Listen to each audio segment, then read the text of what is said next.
유튜브에서 제석천과 부처님 동영상을 보다 보니 기독교의 하느님이나 이슬람교의 알라시는 개인적으로 불교의 제석천, 사까 천왕을 다르게 표현한 게 아닌가 합니다 하는 생각이 들었습니다. 스님은 어떻게 보시는지 궁금합니다.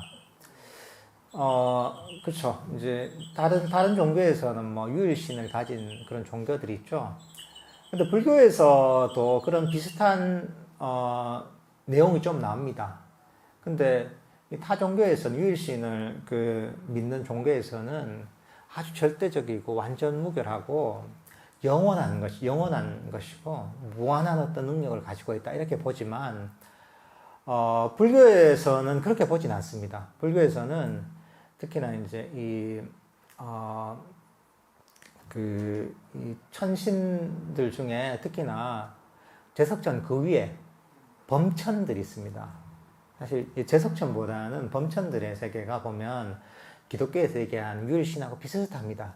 거기 일화들이 있습니다. 이게 어떤 범천이 어떤 세계에 태어났는데 본인이 제일 먼저 태어나는 거예요. 이게 그러니까 이제 본인이 제일 먼저 태어나고 추후에 보니까 내 뒤에 계속 태어나거든.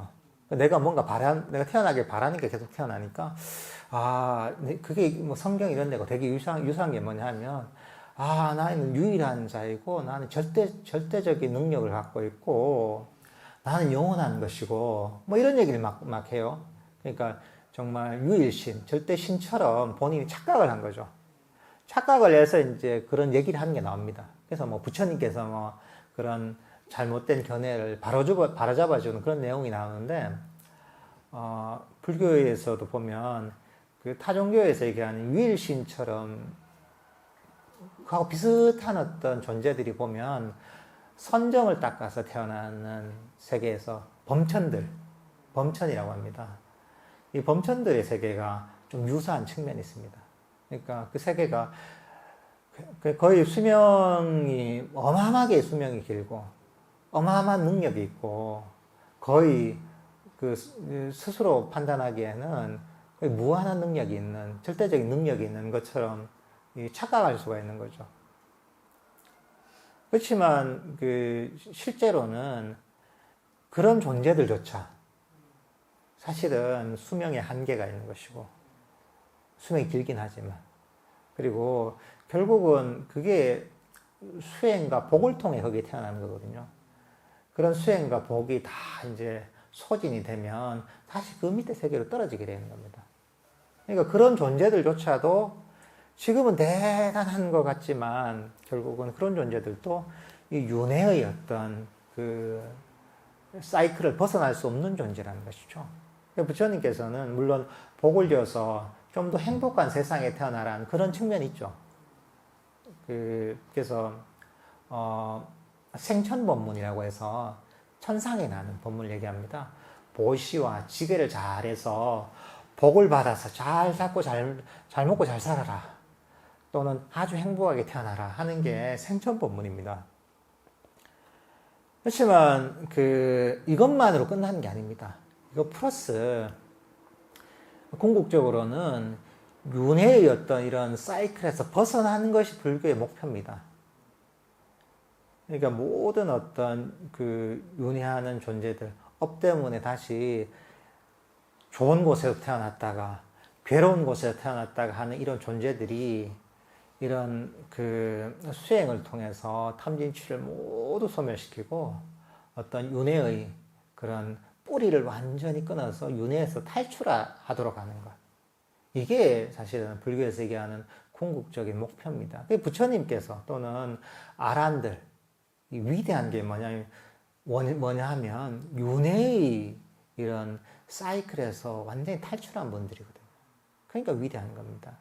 아무리 대단한 신들도 여기도 불교에서도 보면 욕계 천신들도 있고 선정을 통해서 태어나는 색계 무색계 천신들도 있습니다. 이게.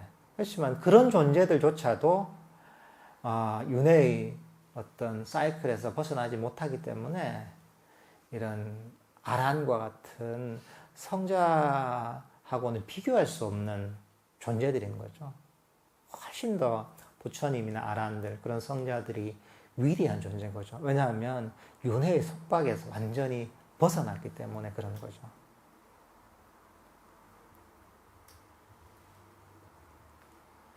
어쨌든 요 말씀은 어느 정도 일리가 있습니다, 이게.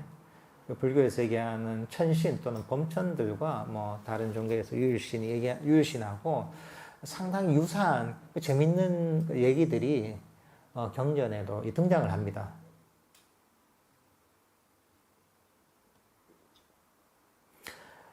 수행을 3개월을 꾸준히 하다 보니 정진력이 길러지고 수행에 진전이 있다는 기쁨이 있었는데 다시 3개월 내리 수행을 멀리하고 쉬었더니 정진력이 없어진 것 같아요. 아침에 30분 정도 수행을 다시 시작하고 있지만 잡념만 가득하네요. 이런 상황에서 정진력을 다시 기르려면 매일 규칙적으로 명상을 하면 될까요? 정답입니다. 잘하시네요. 자기가 스스로 답을 잘합니다. 아까도 얘기했다시피 이제 마음에 장애, 우리 마음이 그렇습니다. 한번 딱 끼고 나서 없어지는 게 아닙니다. 그러니까 사실은 성자에 이르기까지는 계속 게을리하면 계속 퇴전을 합니다. 근데 이제 이 수다원 이 성자의 첫 번째인데 이르기 전까지는 항상 퇴전을 하게 됐습니다. 자기가 이제 쇠락을 하게 되는 거 수행이 퇴보를 하게 되는 거죠. 그러니까 3개월 꾸준하게 하다 보면 점점 장애가 적어지면서 명상을 하는 게 쉬워지고 아까 얘기했잖아요. 이 오르막을 올라가니까 오르막의 각도가 점점 적어지는 거죠. 그러면서 거의 평지에 가깝게 되기도 하고 때로는 너무 쉽게 내리막처럼 느껴지기도 하는데 그걸 안 하다 보면 이제 다시 오르막인 거예요. 다시 오르막 올라가야 되는 거예요. 근데 꾸준히 하다 보면 이게 조금씩 쉬워집니다. 마음의 장애들이 점점 좀 가라앉기 시작하는 거죠. 그러니까 처음에는 그런 인내심이 있어야 됩니다. 이게. 꾸준하게 이제 잘 안 되더라도 하는 거죠. 아까 얘기했다시피 하는 것 자체가 대단한 일이기 때문에 이 정말 명상을 하는 것 자체가 하는 것만 해도 정말 대단하다. 이 하는 것만 해도 큰 공덕과 복덕이 있어야 할 수 있는 거다. 이런 마음을 가지시고 꾸준하게 하시는 겁니다. 하시다 보면 점점 쉬워지는 겁니다. 그러니까 쉽게 하려면 꾸준하게 해야 됩니다. 쉬워지려면. 근데 이걸 또 안 하다 보면 또 어려워집니다. 장애들이 많이 생기는 거죠. 그러니까 지금 수행을 처음 시작할 때는 우리 마당에 풀 베는 거하고 비슷합니다. 보통 단독주택에 흙으로 된 마당이 있는데 잔디를 깔아놨다 이러잖아요. 그럼 어떻습니까? 거기에 잔디 안 깎아주면 어떻게 됩니까? 계속 자라죠, 그죠? 잔디만 자라는 게 나중에는 온갖 잡풀들도 자랍니다. 정기적으로 깎아줘야 돼요. 깎아주면 깨끗하고 보기가 좋잖아요. 우리 마음도 비슷합니다. 마음도 이렇게 명상을 통해 마음을 닦지 않으면 잡풀이 계속 자랍니다. 잡풀이 많이 자라있을 때 어떻습니까? 많이 자라있을 때는 깎기가 힘들죠, 그죠? 근데 조금 자라있을 때는 깎기가 쉽습니다. 스님들이 그런 걸 잘 느끼거든요. 머리를 깎을 때 있잖아요. 삭발할 때 그걸 느껴요. 삭발할 때 우리가 한 일주일 정도 있다가 깎잖아요. 그럼 되게 쉬워요, 이게. 머리카락. 면도하기가 쉬워요, 이게. 그냥 보름 만에 하잖아요. 이거 쉽지 않아요. 이게 머리카락이 자라서 뻣뻣해지고 다 보니까 자르는 게 쉽지가 않아요. 그러니까 이 마음의 어떤 번뇌라는 잡풀이 자라지 않도록 꾸준하게 해줘야 됩니다. 관리를 해줘야 됩니다. 우리 절에서도 보면 절에서는 저희 좀 이상한 풍경이 있습니다. 이게 아침에 보면 큰 절 같은 데는 다 이제 울력 시간이 있어서 빗자루질을 한 시간이 있어요. 근데 저도 처음에 이제 절에 출가해서 이해가 안 됐던 게 뭐냐 하면 절은 항상 관리를 하기 때문에 큰 절에는 휴지 같은 게 없어요. 아무것도. 깨끗해요. 근데 이걸 가지고 비질을 하는 거예요, 이게. 수없이. 왜 저러지, 저거? 이해가 안 됐거든요, 정말. 너무 깨끗한데, 쓰레기가 있는 것도 아니고, 낙엽이 있는 것도 아니고, 아무것도 없는데 비질을 하는 거야. 근데 비질을 하는 게 이유가 있는 거예요. 이유가 뭐냐 하면, 한번 비질을 하잖아요. 풀이 안 나요. 비질을 하나 깨끗하다고 비질을 안 하잖아요. 그럼 풀씨가 이제 항상 어디 날라오잖아요. 그러면 며칠 지나면 그게 뿌리를 내려. 뿌리를 내려서 잡초가 생기기 시작해요. 근데 매일 이제 한 번씩 비질을 하잖아요. 그냥 한번 슬쩍슬쩍 해주면, 그 비질한 자리에는 절대 잡초가 안 생겨요. 그러니까 일을 많이 줄이는 거죠, 이게. 그러니까 정말 씨앗이 뿌리를 내리기 전에 벌써 한번 이게, 이 작업을 해주는 거죠, 이게. 정말 지혜로운 거죠, 이게. 그러니까 여러분들도 마찬가지입니다. 여러분들도 이 처음에 어떤 번뇌나 이런 게 일어났을 때 빨리 이것을 내가 마음을 돌이켜서 반조를 해서 명상을 하고 마음을 다잡잖아요. 그러면 아주 쉽습니다, 이게. 그렇지만 내가 얼얼얼 하다가 이제 그냥 너무 게으르게 지내잖아요. 그러면 번뇌 뿌리를 뽑기가 너무 힘듭니다, 이게.